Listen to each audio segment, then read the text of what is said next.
अस्सलामुअलैकुम वरहमतुल्लाहि वबरकातुहू। 30 जुलाई 2025 मुल्क भर के सरकारी मुलाजमीन और पेंशन के लिए आज की अहम तरीन अपडेट के साथ हाजिर हूँ इफ्तिखार हाशमी। आज बहुत अच्छी खबरें हैं। सिविल आर्म फोर्सेस के सिविलियन मुलाजमीन की तनख्वाह फौज के बराबर ना करने का फैसला। ये क्या खबर है? क्या जो सिविलियन हैं उनकी तनख्वाह फौज के बराबर नहीं होगी तो बाकी जो रेंजर, एफसी और कोस्ट गार्ड जो यूनिफॉर्म वाले हैं उनकी क्या तनख्वाह फौज के बराबर है? इसकी अहम तरीन वजाहत। पेंशनर्स की वफात के बाद मुतलका बेटी का पेंशन का हक बहाल, बिल्कुल सुप्रीम कोर्ट ऑफ पाकिस्तान का तहरीरी फैसला आ गया है। इसकी तफसील। डिस्पेरिटी रिडक्शन अलाउंस के मामलात पर कमेटी तश्कील देने का फैसला। ये कमेटी बन गई है लेकिन सूबाई हुकूमत के जो मुलाजमीन हैं उन्होंने इसको मुस्तरद कर दिया है। आज भी बहुत बड़ा एहतजाज हुआ है। पंजाब, केपी के, सिंध, बलूचिस्तान इस वक्त क्या खबर है डिस्पेरिटी रिडक्शन अलाउंस के हवाले से, ये भी आपको अपडेट करते हैं।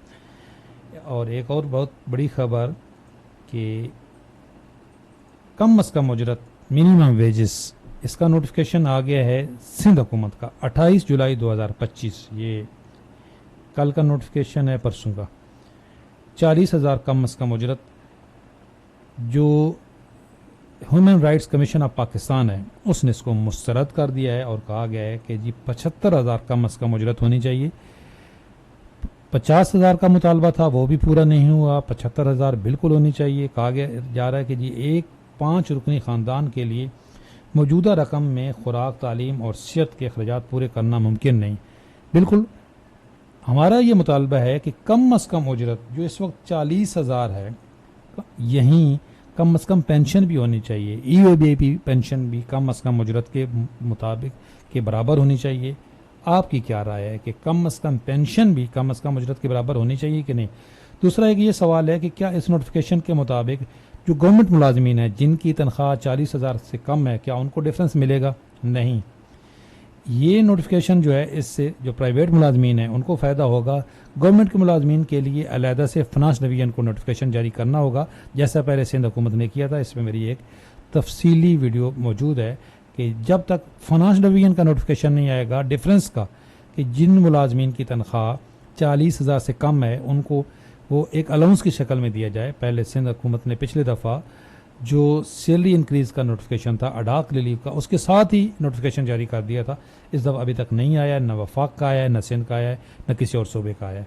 तो जो गवर्नमेंट मुलाजमीन हैं उनको उस वक्त तक ये डिफरेंस नहीं मिलता जब तक वो फाइनेंस डिवीजन का नोटिफिकेशन नहीं आता। अच्छा जी, सबसे पहले ये क्या खबर है? सिविल आर्म फोर्सेस के सिविलियन मुलाजमीन की तनख्वाह फ़ौज के बराबर ना करने का फैसला।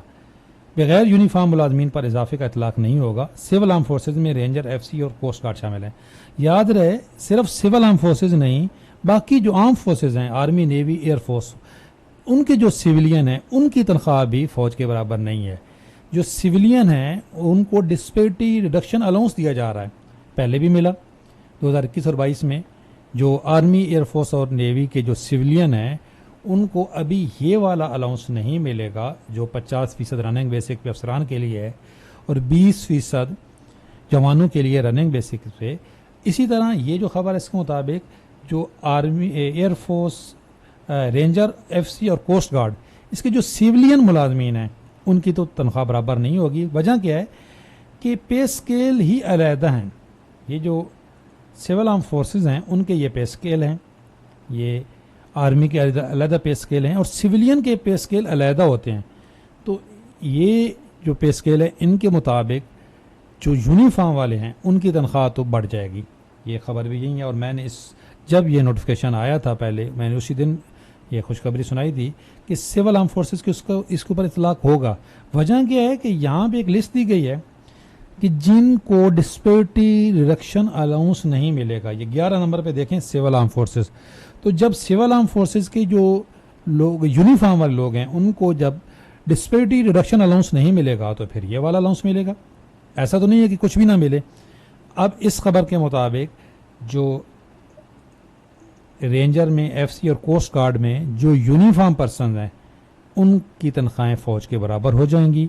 और जो ये फ़ौज का ये नोटिफिकेशन आया है, इसी तरह एएसएफ का ये अलहदा से नोटिफिकेशन आ चुका है। तो आर्म फोर्सेस की तनख्वाहों में और ये अलाउंसेस में भी ये इजाफा किया गया है। ये तमाम इजाफे यूनिफॉर्म पर्सनस को मिलेंगे, लेकिन सिविलियन को परेशान होने की ज़रूरत नहीं है। सिविलियन को ये डिस्पेरिटी रिडक्शन अलाउंस मिलेगा 30/6/2022 की बेसिक पे। हाँ, फ़र्क ज़रूर है कि जो आर्म फोर्सेस की तनख्वाहें बढ़ाई गई हैं ये मौजूदा जो रनिंग बेसिक है इसके ऊपर बढ़ाई गई हैं, ये देखें 30/6/2025 की, जबकि जो सिविलियन की तनख्वाह बढ़ाई गई है वो 30/6/2022 की बेसिक पे है। अगरचे यहाँ पे 20% है, लेकिन अगर कैलकुलेट किया जाए तो आज जो रनिंग बेसिक है उसका 20% भी जो 2022 की ये 30 जून 2022 की जो उस वक्त की बेसिक थी उसका 30% आज की 20% से कम बनता है। कैलकुलेट करके देख लें। बहरहाल ये खबर ये है, ऐसा नहीं हो सकता कि कहीं भी कुछ भी ना मिले। या तो डिस्पेरिटी रिडक्शन अलाउंस मिलेगा सिविलियन को जब उनको ये तनख्वाहें उनके बराबर नहीं हैं, वो फ़ौज के बराबर। तो ये सिविल आर्म फोर्सेस सिर्फ नहीं, तमाम अफवाज पाकिस्तान के अंदर भी जो सिविलियन हैं उनके ऊपर भी यही होगा। दूसरी खबर ये है जी, एक कमेटी बनी है ये डिस्पेरिटी रिडक्शन अलाउंस के हवाले से KPK में। ये 25 जुलाई का ये जो मुलाजमीन हैं उन्होंने इसको मुस्तरद कर दिया है जी। ये खबर ये थी कि डिस्पेरिटी रिडक्शन अलाउंस के मामलात पर कमेटी तश्कील देने का फैसला। सूबाई हुकूमत अपने वसैल के अंदर मुलाजमीन और सूबे की बेहतरी के लिए हर मुमकिन इकदाम कर रही है। ये मुजम्मिल असलम साहब हैं जो सूबाई वजीर हैं।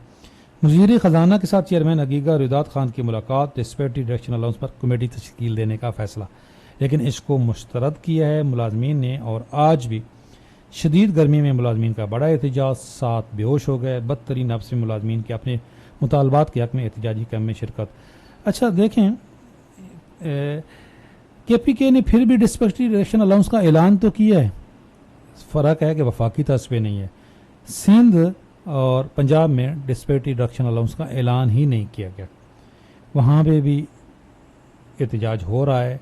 अभी तक कोई ख़बर नहीं है कि DRA मिलेगा या नहीं। जैसी का कोई खबर आएगी इंशाल्लाह आपके साथ शेयर करेंगे। पेंशन्स की वफात के बाद मुतलका बेटी का पेंशन का हक बहाल। सुप्रीम कोर्ट ऑफ पाकिस्तान का ये तारीखी फैसला है। क्या इसका इतलाक जो पंजाब में ये 2 दिसंबर का ज़ालमाना नोटिफिकेशन है और 10 सितंबर 2024 वफाक का, फ़र्क ये है कि वफाक में फैमिली पेंशन को 10 साल तक कर दिया गया है और बेवा की पेंशन लाइफ टाइम है, जबकि पंजाब में बेवा की पेंशन को 10 साल किया गया है और फैमिली की पेंशन सिरे से ख़त्म। तो सुप्रीम कोर्ट ऑफ पाकिस्तान कह रही है कि पेंशन सरकारी मुलाजिम का कानूनी हक है, खैरात नहीं। तो क्या इस फैसले का इतलाक यहाँ पे भी होगा? डायरेक्ट नहीं होगा जब तक इस फैसले को कोर्ट करके केस नहीं किया जाएगा। अब हाँ, रेफरेंस आ गया है, सुप्रीम कोर्ट ऑफ पाकिस्तान का फैसला है। इसको पंजाब के मुलाजमीन को भी चाहिए, जो नुमाइंदा तंजीम है उनको भी चाहिए कि इसको कोर्ट करें। इस वक्त क्या सिनारियो, इस पर मैं एक डिटेल वीडियो अपलोड कर चुका हूँ। ये चार्ट आपके सामने है कि इस वक्त मुल्क में फैमिली पेंशन के क्या रूल्स हैं। ये चार्ट आप देख लें। चैनल पे नए हैं, चैनल ज़रूर सब्सक्राइब कर लें, बेल आइकन को प्रेस कर लें। अल्लाह हाफिज़।